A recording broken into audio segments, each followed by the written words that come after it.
All right, I think we're going to give everybody just a quick minute to get settled in. We have a few more attendees that I can see are logging in, so we're going to give them just another minute.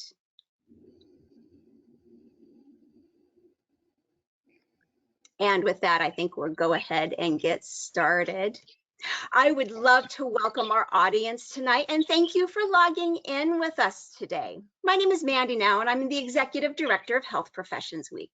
I'm excited to welcome our panelists this evening for what I envision is going to be a wonderful discussion.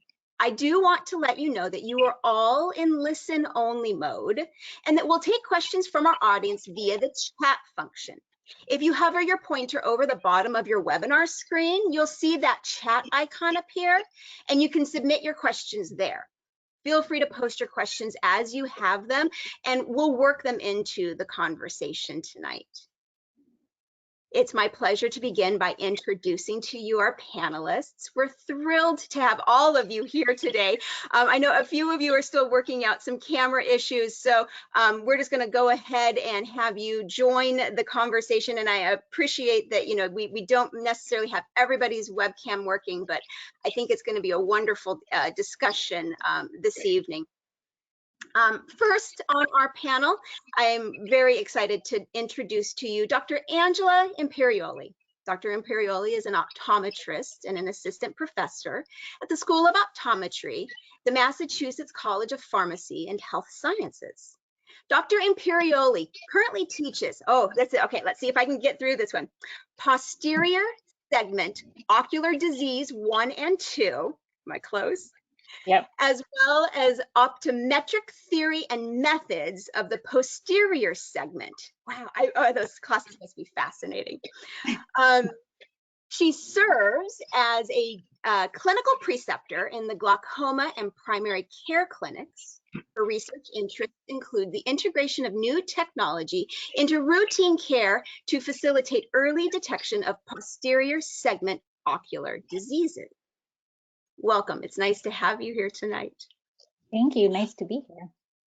Next, we have Dr. Heather Johnson, who is a pharmacist and an assistant professor of clinical pharmacy and family medicine at the Robert C. Byrd Health Science Center at West Virginia University. She is a graduate of the University of Pittsburgh School of Pharmacy and completed her residency at the Ohio State University College of Pharmacy and the General Internal Medicine Clinics. Heather practices pharmacy within Family Medicine Outpatient Clinic, where she participates in interdisciplinary clinics dedicated to diabetes, weight management, COPD, asthma, polypharmacy, and geriatric medicine. She also has the privilege to educate and prepare student pharmacists for the role of ambulatory care pharmacy. Next, I'd like to welcome Amanda Rudolph. Amanda is a board-eligible orthotist and a resident prosthetist at Hyde Prosthetics in Orthotics in Macon, Georgia. She graduated from Northwestern University with a master's in prosthetics and orthotics in 2020, as well as the University of Tennessee, Knoxville with a bachelor's of science in biomedical engineering in 2018. Dr. Mher Vartivarian is a podiatric physician and a graduate from the California School of Podiatric Medicine at Samuel Merritt University in 2009. His residency was at the Kaiser North Bay Consortium, and he has since joined the Bay Area Foot Care. He is an assistant professor at the California School of Podiatric Medicine, an associate residency director at the podiatric program at St. Mary's Medical Center, and a clinical instructor at the University of California, San Francisco Center for Limb Preservation. And finally, Dr. Lisa VanHoose, who is a physical therapist and an associate professor and program director in the physical therapy department at the University of Louisiana, Monroe. As an NIH, PCORI, and an industry-funded researcher, Dr. VanHoose investigates cancer-related side effects with an emphasis on minority and rural cancer survivorship using the socio-ecological model. She currently serves on the Special Populations Nursing Home Subcommittee for Governor John Bel Edwards, Louisiana COVID-19 Health Equity Task Force. She has been an advocate for the movement of all persons, including the elimination of social policies and practices that are barriers to movement-friendly environments. I just want to start by saying, holy cow, you guys are like impressive. And I am so excited to have you all here tonight to talk to you. And I hope our attendees are as excited about it as I am. I do first want to give you all an opportunity to kind of reintroduce yourselves and maybe correct anything that I really horribly botched in my introduction of you. And describe your profession and your training just in general for us so that everybody understands who you are and what you do just as your profession training. And as we talk then about the educational pathways, and then we'll start to kind of dive into your diabetes specific training. And so I am going to have everybody introduce themselves. So I am just going to start at the top of my list here and ask Dr. VanHoose if she'll start and give a brief overview of her training. Awesome. And thank you so much for the introduction. And I'm super excited to be on this panel with so many just amazing humans. So I am Dr. Lisa VanHoose. I'm a physical therapist. And when you think of physical therapy, think of movement. And that can be movement at the cellular level because there are PTs that train at the bench. So like myself, my PhD was all bench related research, right? So proteins and mRNA. And then you have PTs that work with humans across the lifespan from pediatrics, right? The itty bitty babies all the way to end of life. So, you know, it could be a 120-year-old person who still wants to be up and moving, and there's a PT for you. And then you'll also see PTs work on social movement in regards to policy and politics. So it's just a matter of where do you want to be at in the spectrum. There's about 18 specialty areas in PT, and so my specialty area is actually in cancer. So I'm board certified in cancer, but it is a profession where you can kind of figure out what your path is. It can be clinical practice, it can be research, it can be governmental affairs. So it's really kind of what do you want to be when you grow up? And I'll be honest, I'm still trying to figure it out myself, y'all. So it's so nice to be here with y'all. Thank you. Dr. Vartivarian, would you like to give us a brief overview of your training as a podiatric physician? Absolutely. Thanks for having me. And sorry, I'm technologically disabled. I can't really figure out how to do this video thing. But I'm honored to be on a panel like this. Podiatry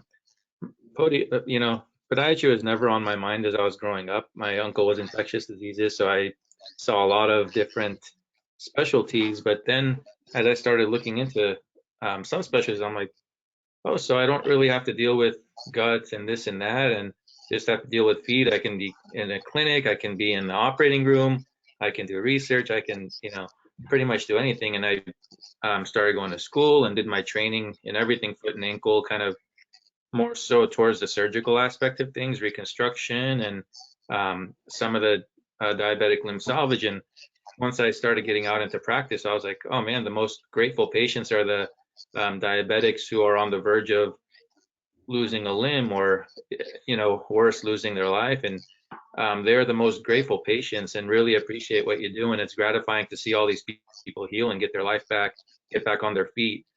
So I've kind of tailored myself. I mean, I still do everything, but going more towards the limb salvage aspect. We have a Center for Clinical Research, so we do a lot of trials on diabetic neuropathy, diabetic ulcers, a lot of different things like that. And I mean, just really love what I do and be able to, give back to the community and the patients. We do a lot of volunteer work. We do a lot of, and especially a place like UCSF, we see all kinds of people, just all kinds of people. And to be able to help everybody as if they're your family and see them appreciate what you do for them is just really, I just love it. Wonderful. Thank you. Amanda, can you give us some insight into your training?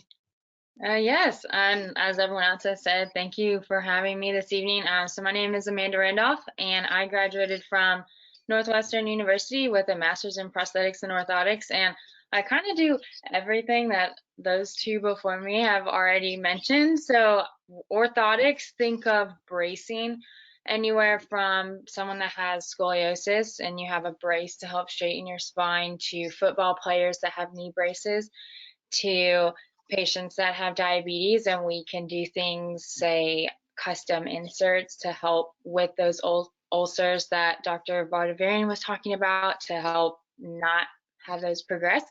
And my clinic primarily specializes in pediatrics, so we do a lot of work with children that have cerebral palsy, things of that nature, and also anywhere from kids that have cranial remolding, so like babies that have flat heads, and we can help do helmets with that. And then we see people all the way up to geriatric patients that have had strokes, have diabetes. And I also see patients on the flip side that maybe limb salvage was not an option for them and they did end up losing their limb, and we can make prosthetics. So think of prosthetic legs, fake arms, things of that nature.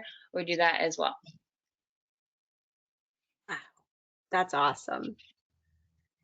Dr. Johnson, can you give us a little background on your training as a pharmacist? Absolutely. So happy to be here talking to everyone tonight. So yeah, my name is Heather, and I, as mentioned, completed my education at the University of Pittsburgh and went on to do some additional training, which we'll talk about the specifics, I think, a little later. And I do have a very small part of my job is sort of what you traditionally think of as a pharmacist, working behind the counter in a grocery store chain. But that is something I do maybe one day every other month just to kind of keep my hands in it. And my main role is that I work in a primary care office in family medicine with both attending physicians as well as resident physicians. So I always say a lot of us are interested in healthcare because we like to help people. And in my role, I get to help not only patients learn about their medications, learn how to use them with diabetes, how to take their insulin, hopefully get their sugars under control so they don't have to lose a limb or something like that. And then also helping the physicians who there's all these new diabetes medications and they're not sure what they should use. And so that's a big part of my role, figuring out what's the best medicine for the different disease states and the specific patients, as well as I am faculty. So I teach in the classroom and do a ton of teaching at my site as well, both for student pharmacists and resident physicians as they are developing into family medicine providers. Wonderful.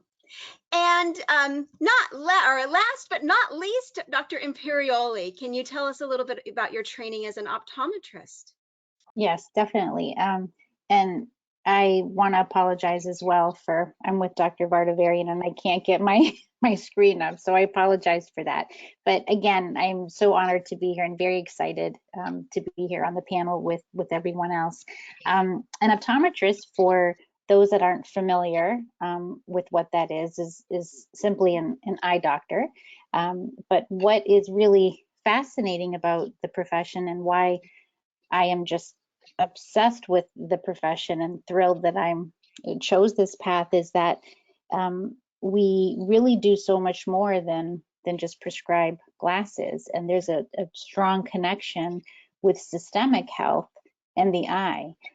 Diabetes just being one systemic disease that can affect the eye directly. So it's really exciting how we can detect those things sometimes before the patient even knows that they have them, which is really gratifying. And again, diabetes is one of them. So I went to undergraduate at the University of Waterloo in Ontario, Canada, and then went to Boston for my optometry degree. That was another 4-year program. And then you have an option to specialize, and my specialty is ocular disease. But the great thing about optometry is that, ocular disease is one component of it, but you can go into pediatrics. you can mix and match with ocular disease and low vision. So for those patients that are unfortunate and have lost their vision, you know, to whatever it may be, diabetes can be one of those.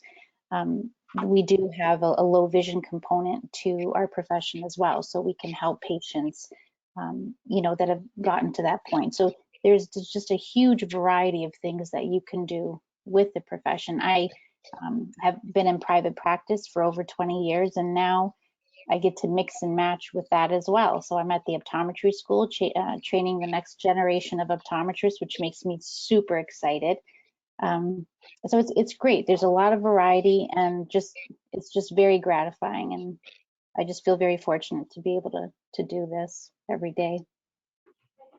That's wonderful. Well, thank you all for taking just a brief minute to introduce yourselves and the training that you all go through and the background. I guess my next question is really for anybody on the panel is, how did you specifically develop an interest in treating diabetic patients? And some of you have already kind of delved into the fact that it goes hand in hand with the training that you've received. But, you know, did you receive specialized training in, you know, your career, or as you pursued your interest in coming together to treat diabetic patients? And open floor. This is Lisa, and I'll start. So for those that are interested in becoming a physical therapist, the path right now is so like you're going to do your 4-year degree, your bachelor's degree, and some of you may do it in 3. That was also my husband's story. I was not that person. I was not that learner. And then after that, you're going to go to PT school, which can be anywhere between 2 to 3.5 years, which is going to allow you to get an entry-level clinical doctorate in physical therapy. I am old enough, y'all, that I'm just going to own the fact that when I went to PT school, it was a master's degree. That's how old I am. But I will tell you that in going through PT school, you're going to learn every muscle in the body. You're going to learn how to assess balance, because often clients that have diabetes also have issues with neuropathy and falls. And so you're going to be doing a lot of those assessments of how well can they walk, how well can they stand in place. You're also going to learn about the integumentary system. So it is within our scope of practice to actually manage wounds. So you're going to learn how to debride wounds, how to use electrical stimulation and ultrasound to promote healing. And so those are going to be all things that are woven into what is called the generalist practice. Now, when I graduated from school many, many moons ago, I also wanted to be specialized in integumentary care or in wound care. So I did go and do an additional year of training for that and had to take a test, but it was fun. And I got to treat all kinds of wounds and all kinds of people. And I will tell you, one of my most interesting persons that I got to work with was a gentleman who weighed 1,227 pounds. Wow. And he was in his 30s, and his goal was he wanted to get up and walk in after we could get the wounds on his legs to heal, and it was related to his diabetic management. And so I will tell you, he is up and walking and back to work. And so there are some things that you'll get in your basic PT training, but then if you want to go on and get some additional training, you can. There are also certifications in diabetic management that you can also complete as any of these healthcare providers on the panel. Wonderful. How about anybody I else? can go next. Yeah, I was gonna say specialized training. Yeah, so a little bit kind of similar and kind of different with pharmacy world. So to do the total education, your undergraduate years are going to differ. Some people will do 1, very rarely up to 4 or more. And then the Doctor of Pharmacy program is 4 years at 90% of institutions. And the way it works in pharmacy is you kind of decide in school, especially during your last year where you're on clinical rotations, the setting that you want to work in. Do you want to be like me in the clinic? Do you want to work in the pharmaceutical industry? Do you want to work in the hospital? Do you want to work on the patient floors in the hospital? So you kind of pick your setting first. And then you can go on. And so I did a postgraduate residency that was all outpatient and managing chronic disease states. So that's where I got my diabetes education. And then coincidentally, just this past Friday, I just got a special training in diabetes through one of our big pharmacist associations. So then later I could go on to get the training to teach the students about it. So similarly, there's both trainings within the profession and those general trainings that lots of different professions can do. But that's kind of how it works in pharmacy. You pick your setting, and then once you get into that setting, you fall in love with the disease states that you see. And for me, that was diabetes in the clinic. Wonderful. I can go next. With optometry, it's very similar to how Heather described. We know with pharmacy, in your last year of optometry school, we have rotations, and most schools will sort of make students have select a variety of rotations in a variety of places and specialties. And at that point, students, again, will be similar to how Heather described, sort of figure out what they like and don't like. Now, some students have already had a sense of what that was like just going through clinicals throughout the 3 previous years of optometry school, but it's during that last year, during rotations, where you're in clinic every single day, all day, that you kind of get a sense of what you may be more passionate about. And if it is more ocular disease based, then you are introduced to more of things like diabetes and hypertension and other sort of chronic disorders that can really affect the eye.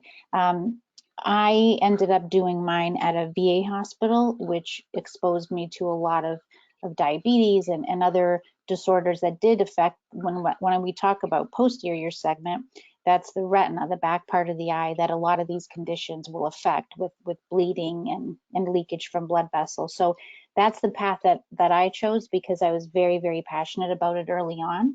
And then there are some people that, again, like to mix and match. They like to do pediatrics and ocular disease. So it's a very different population base than VA hospitals are and in diabetic. So some decide to go a different route, still seeing ocular disease, but in a different way. So you're certainly not limited, but usually by your third year, you get a really good sense of what you want to specialize in. And then your education doesn't end at that point. There's required education that needs to be had afterwards. I have fellow optometrists that started in ocular disease and then wanted to still optometry, but wanted to switch into another specialty. So, you are never ever stuck doing one thing if you don't like it, but there certainly is a tremendous amount of variety with the profession for sure. Sure. I feel like I could. Oh yeah, sorry. I'm sorry. I mean, go ahead. Yep. I was going to say, I feel like I can speak on behalf of like the students being the only non-doctor in the room and still in the resident part of things. When I started prosthetics and orthotics, I originally got into the field wanting to do prosthetics for veterans that came home, they didn't have real limbs, things like that. And it wasn't honestly until I went to school that I was exposed to all the types of patients that we have the ability to treat via prosthetics and orthotics. And when you go to school, so a lot of students do their undergrad in whatever. So I have engineering, for example, and my friend who's in the same program, she has an animal science degree. And so then we go on to get your master's. Now it's a master's program. There's talk about if it's going to go to a doctorate program, and then you go on to your residency.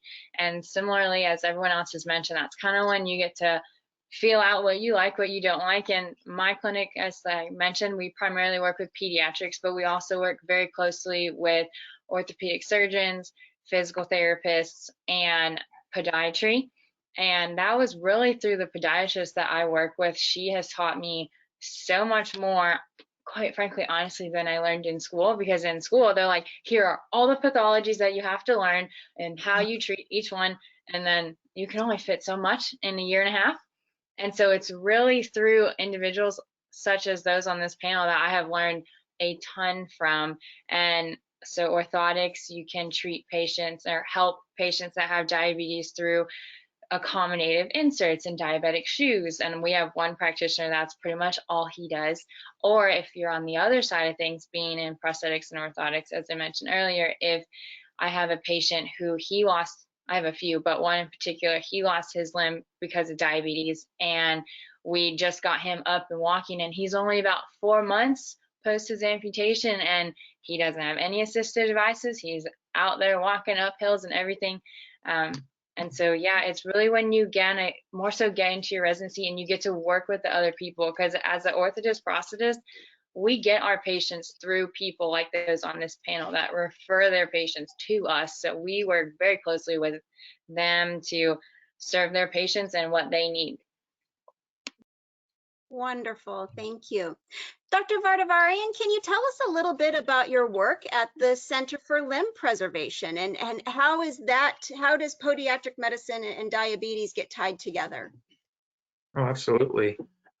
Yeah, so the UCSF Center for Limb Preservation was kind of created about 10 years ago when my partner and mentor out here, who's really big, basically came in touch with a vascular surgeon at UCSF. And I mean, there's this huge need because along with diabetes comes vascular disease, neuropathy, retinopathy, all kinds of different conditions.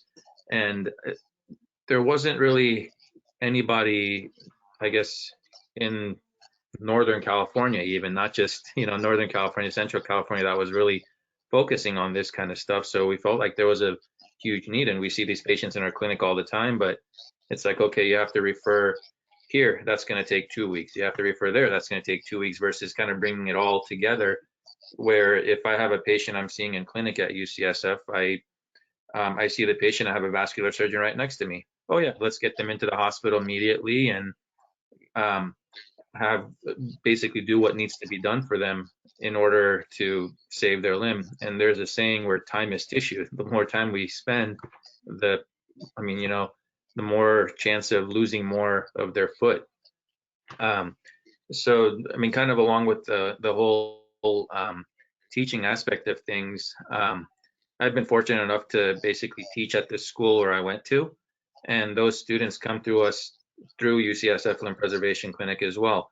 We have residents that we teach over there. We've developed a fellowship, so that kind of, and that's guided towards limb preservation and diabetes and vascular disease in these high-risk patients. And of course, like for example, in my clinic at UCSF, I have an orthotist that's there with me every single time, so it's really easy to say, hey, can you make this modification on that? Hey, this person needs this kind of a device. This person needs this, it kind of brings everything all together. And I mean, for example, to show you how grateful these people are, I mean, there was this one guy where we saved his limb, and he came in one day and pulls me into the room just from the hallway and starts crying. I'm like, hey, what's going on?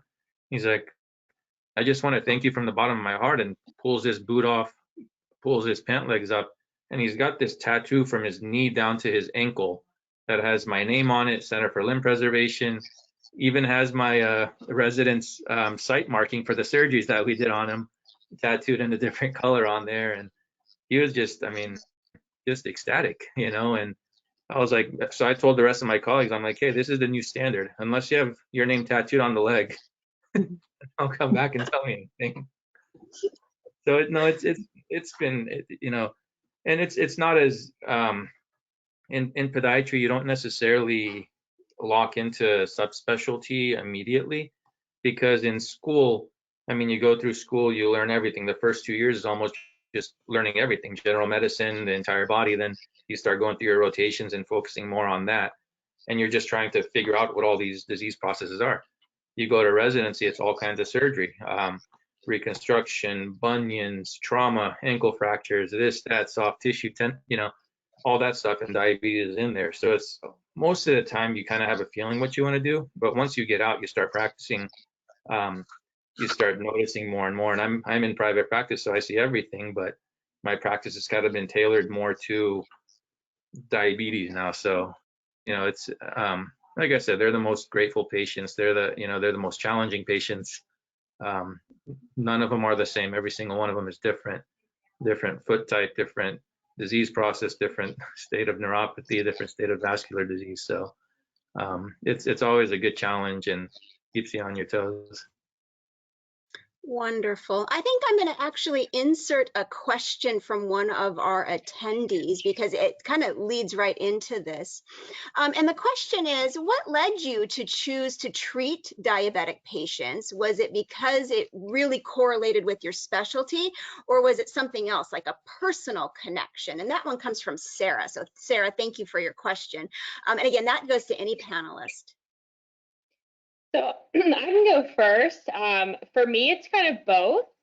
The way that I initially got interested in pharmacy was when I was growing up, I was a dancer. And one time I was at competition, and the little girl who's a couple years younger than me from my studio, who always did her solo right before mine, wasn't there. And that's because she was in the hospital at 6 years old. She'd just been diagnosed with type 1 diabetes.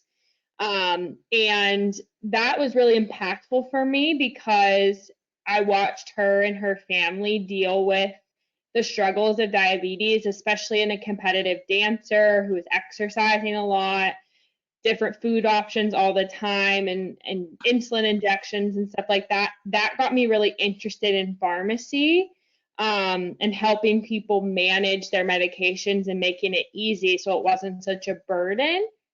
I thought then that I wanted to do pediatric pharmacy.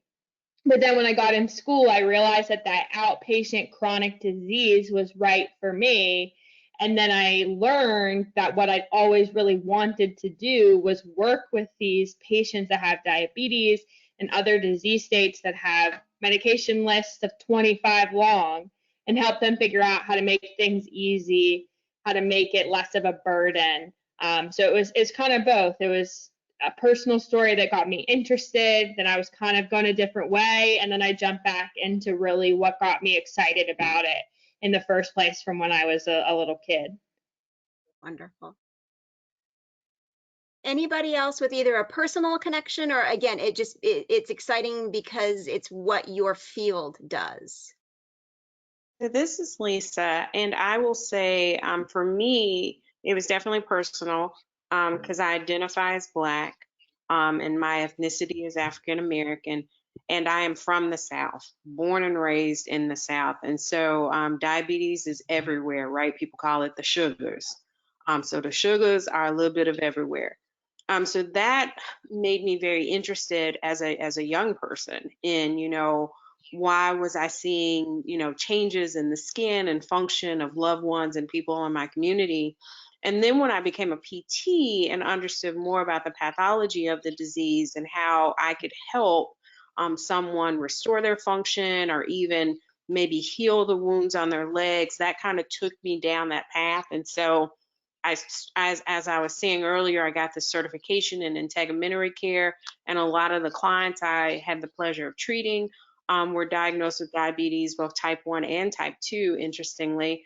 And then I went on to do a PhD that was focused on, basically I looked at lymphangiogenesis in a model of type 2 diabetes in rodents. So in layman's terms, I took really, really big rats and I separated them into two groups. And these were rats that over time would develop something that looks like type 2 diabetes in human. And one group I would run on a treadmill. Y'all, there are rat treadmills, you can run them. And they actually work better than trying to sometimes get humans to run because you can actually give them a little shock too. And so what I was interested in is how do you dose exercise in such a way to help the lymphatic system and to get better control of your glucose. And so, and the impetus of that was because out of all these patients that I had been able to help take care of throughout my years, I would normally see patients start to have swelling in their legs before you would see the changes the signs and symptoms of diabetic heart disease. And I kept going, there's got to be a pattern there. And so actually with our research, we were able to find out that there are some changes that occur in your lymphatic system before you even start to see those changes in the cardiac tissue. So it started off personal, and then it just kind of grew through practice and research. It's fantastic. That was a great question, Sarah. Thank you for submitting that one. Okay, so let's talk interdisciplinary. And you guys have already started to talk about each other and having everybody in your teams, and I think that's really cool. So let's talk a little bit more. And how does your profession approach the diabetic care team, and how all do you work together? Do you all play nice in the sandbox, I guess is the question. And give our audience a little insight to what it's like to be part of a big team of medicine. Especially with really some of the sickest patients that you all will see in your scope of practice. Yeah, as far as optometry goes, we are working very closely with the patients, either endocrinologist or nurse practitioner, physician, if they're already diagnosed. So if we see any changes, any retinopathy, then we always report back to their, again, physician, endocrinologist, nurse practitioner. But if we're noticing that things are advancing, despite the patient being under fairly good control, we make a point of reaching out to that physician as well, requiring tighter control of that patient's diabetes. And if it gets to the point again where the patient does need low vision services. So in other words, their retinopathy has progressed to a point where they really need help just functioning. Then we do reach out to other services like PT and OT and whatnot. So it really depends. But when we see the patient, we really are seeing the patient most of the time early on before, fortunately, they get to the point where their vision is bad enough where they need low vision services.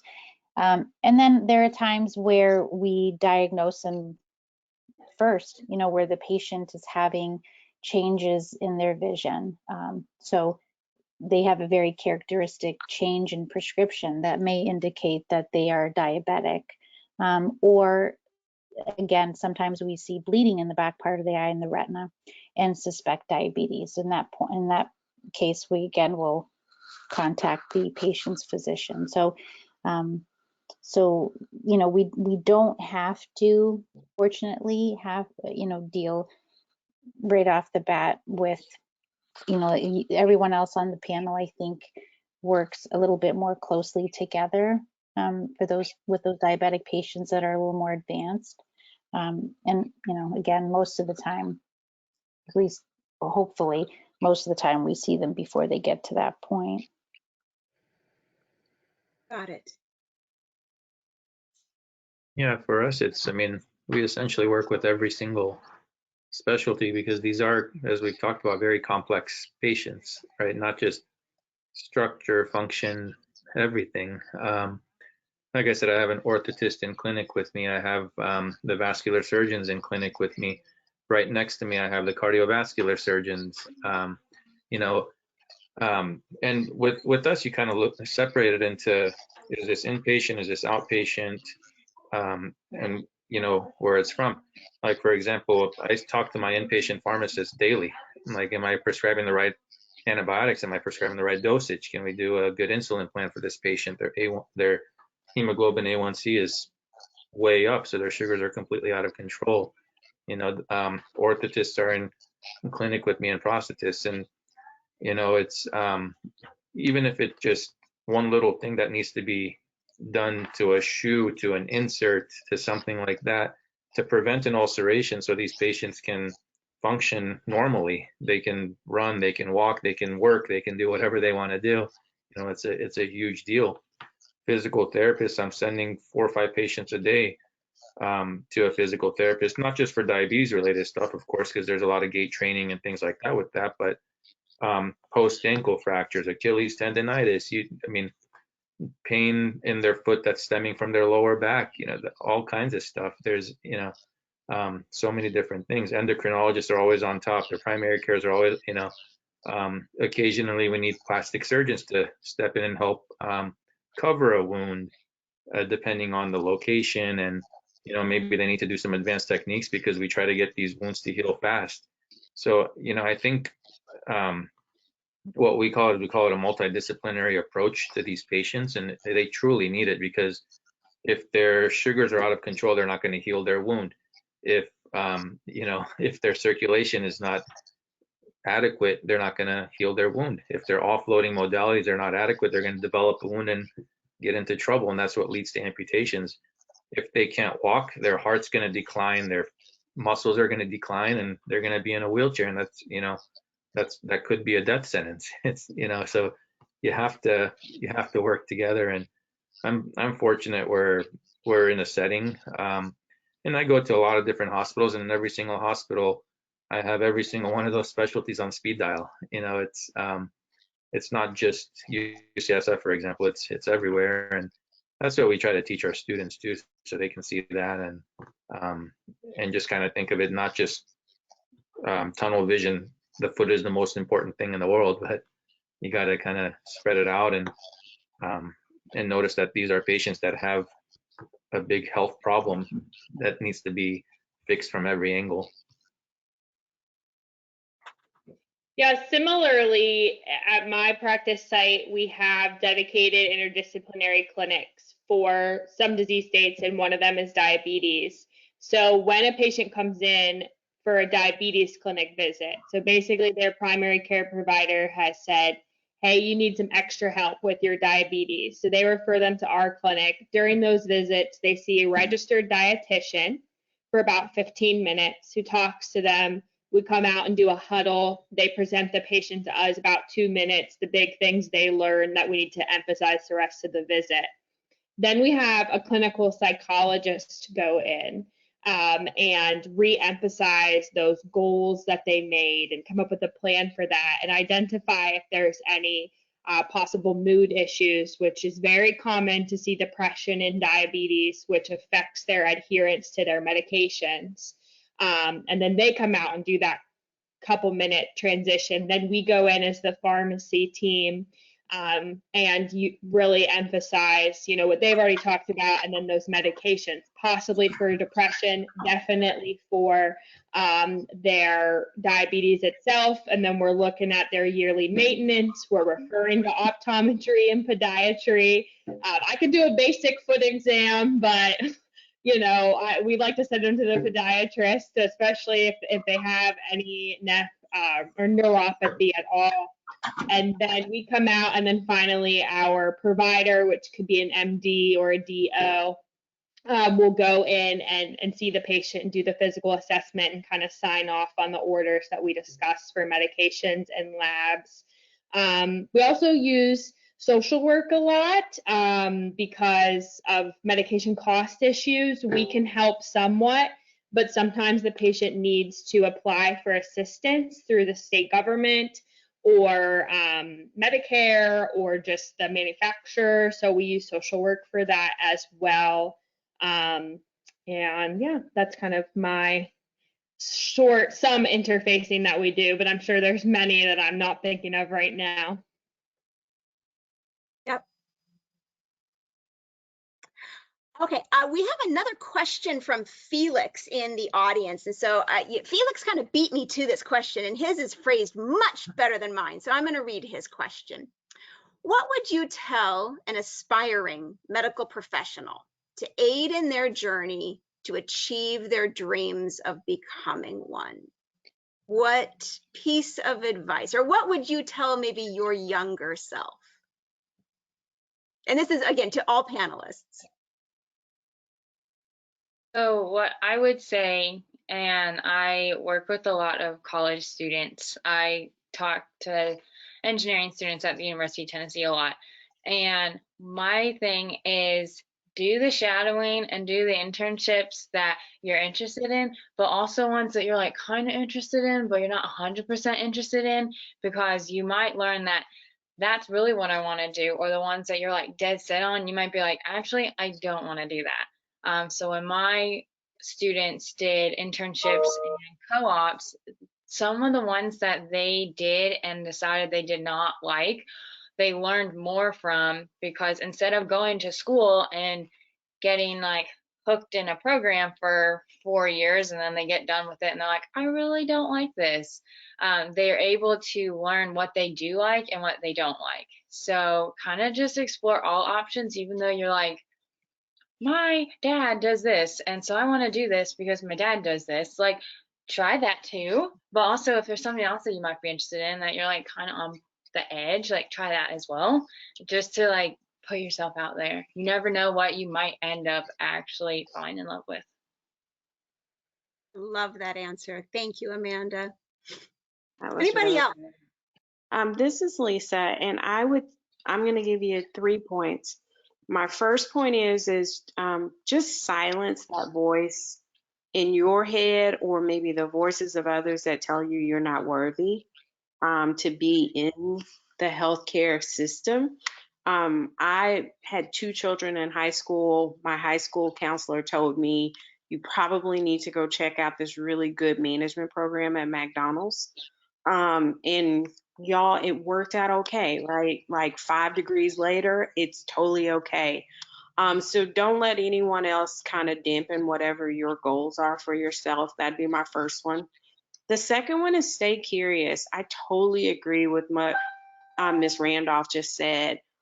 Just stay open to opportunities and meeting people, because you never know who that person might be connected to or where that next opportunity may take you. Oh, my husband's coming in. Because the world's a really small place. So just stay really open and connected to that one. And then the last one is just keep on asking, because like in the PT world, there's almost 300 different types of PT schools, and each PT school is different. So like if you don't get into one, that's okay, because that's probably not the one for you. So don't give up on it. Even when people tell you no, you're just one step closer to a yes. Also an amazing answer.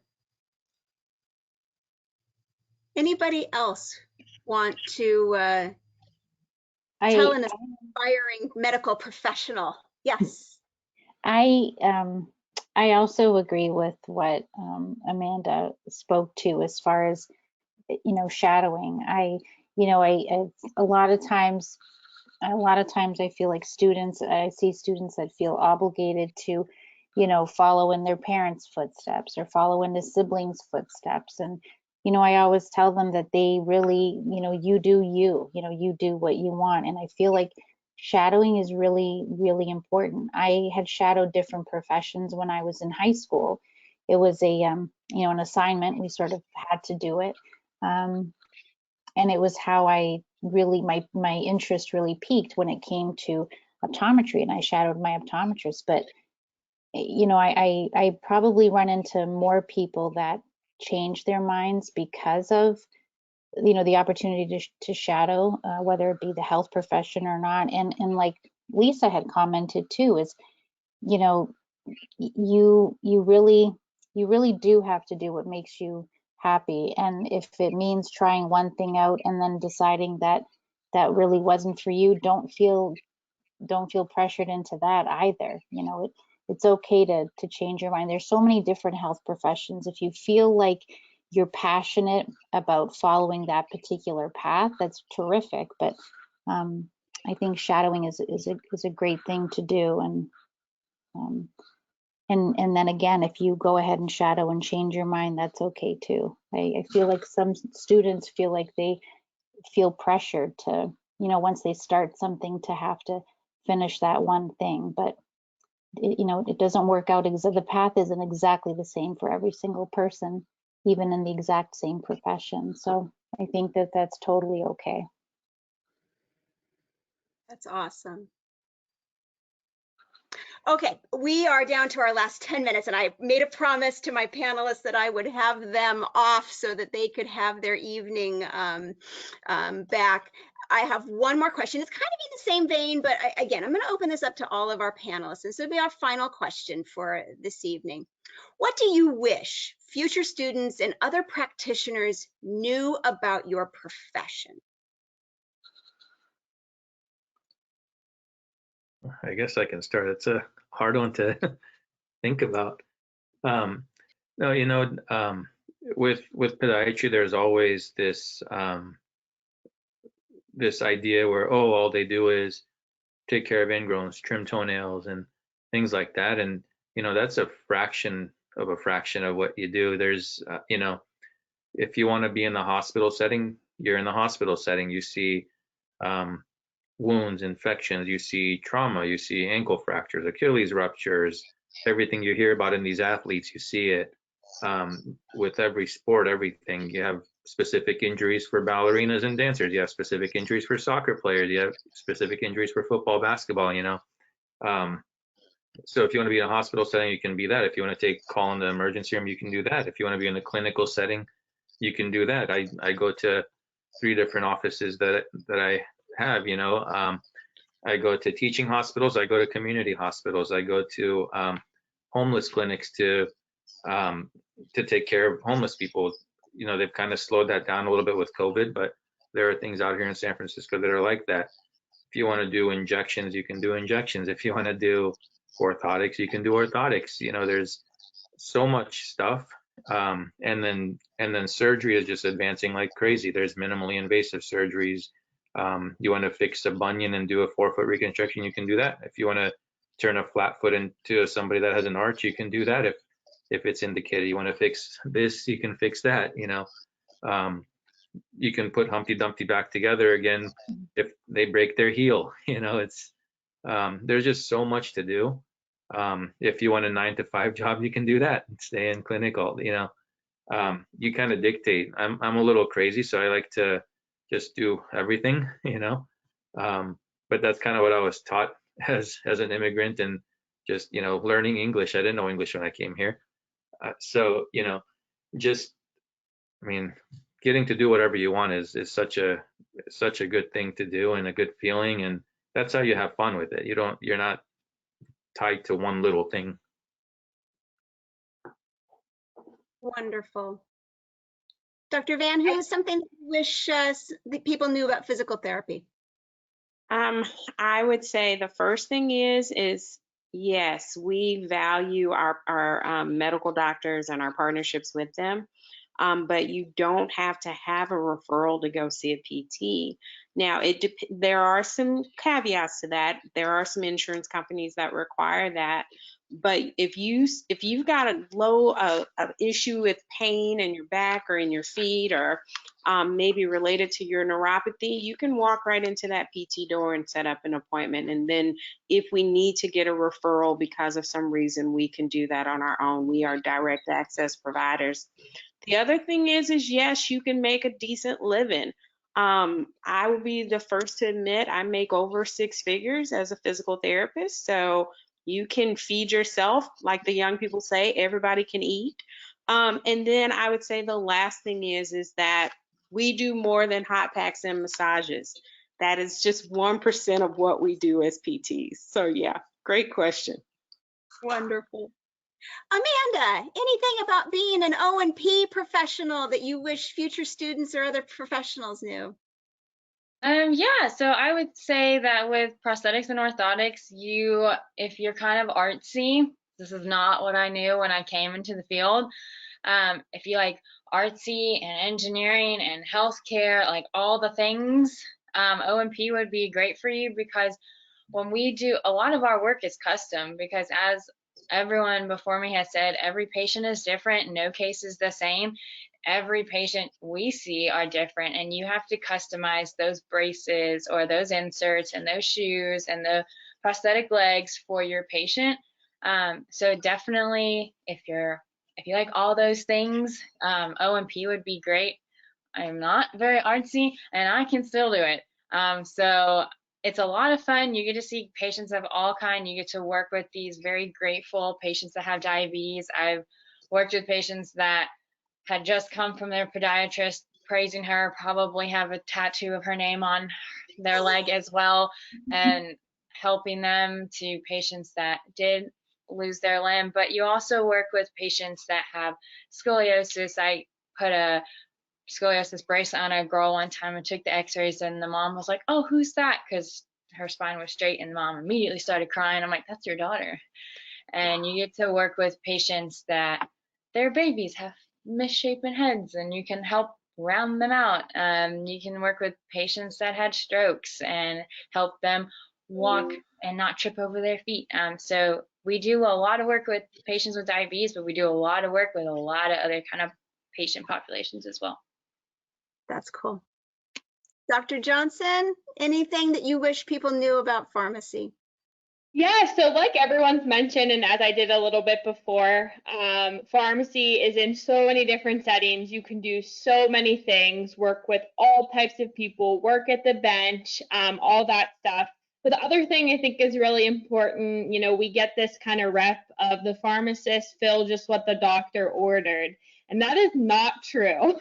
I love our physicians, but they get 1 semester of pharmacology. We're in the classroom for 3 years.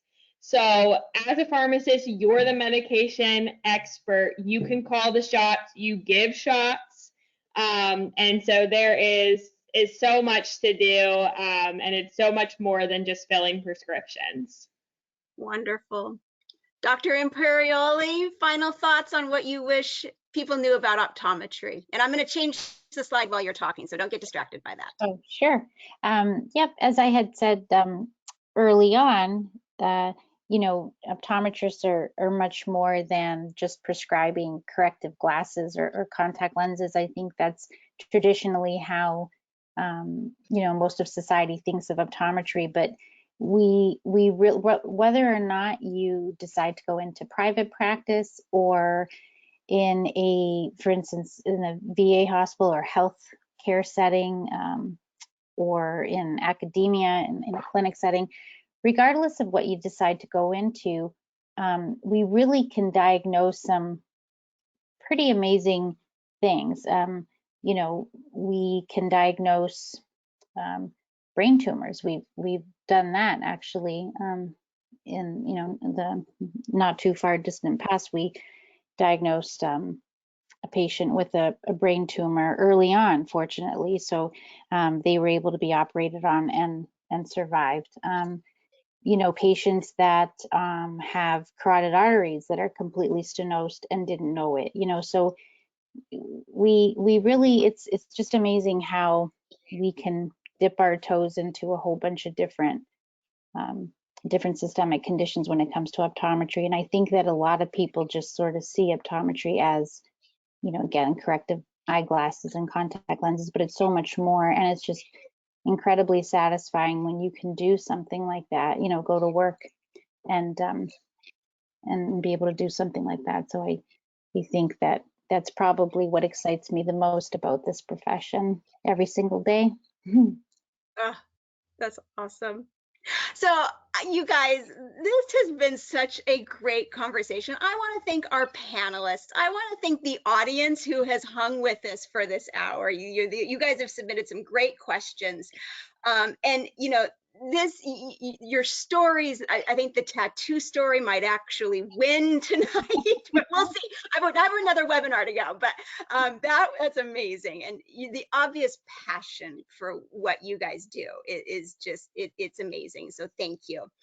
For our audience then, this session is recorded. And so this time tomorrow, you should be able to find it on the HPW YouTube page. So if you didn't get a chance to see all of it, come back, hang out with us and finish watching the session. If you're interested in learning more about the careers you've heard about tonight, pharmacy, optometry, podiatric medicine, OMP, or Orthotics and prosthetics. I know I'm going to get that right eventually. Or physical therapy. You're welcome to reach out to Health Professions Week, and we can help put you in contact with any of these appropriate staff. The email address is here on the slide, and you can see that. Again, anytime you want to reach out. If you have not yet registered for Health Professions Week, which kicks off today, we still have 7 more days of fun events and activities that you are all welcome to join in. Wednesday, November 10th, is our virtual career fair, where you can meet with representatives from each of these professions' education associations. So booths like the American Physical Therapy Association, the American Association of Colleges of Podiatric Medicine, the American Association of Colleges of Pharmacy, the Association of Schools and Colleges of Optometry, and the National Commission on Orthotic and Prosthetic Education. And you would be able to get answers to questions about preparing, applying, graduate training, or shadowing. So if somebody here tonight really sparked your interest and you'd like to learn more, please register for Health Professions Week if you haven't already done that. And if you are registered, make a plan to attend our fair on Wednesday, November 10th from 3 to 9. Thank you. This was wonderful. I want to say thank you so much. And I appreciate you guys spending a little bit of time with us this evening. Thank you for having us. Thank you. Thank you. All right. We'll talk to everybody soon. Thank you. Hey, if you're hanging around, we've got one more session that starts in 30 minutes. So we'll see you guys all there. Good night. Good night.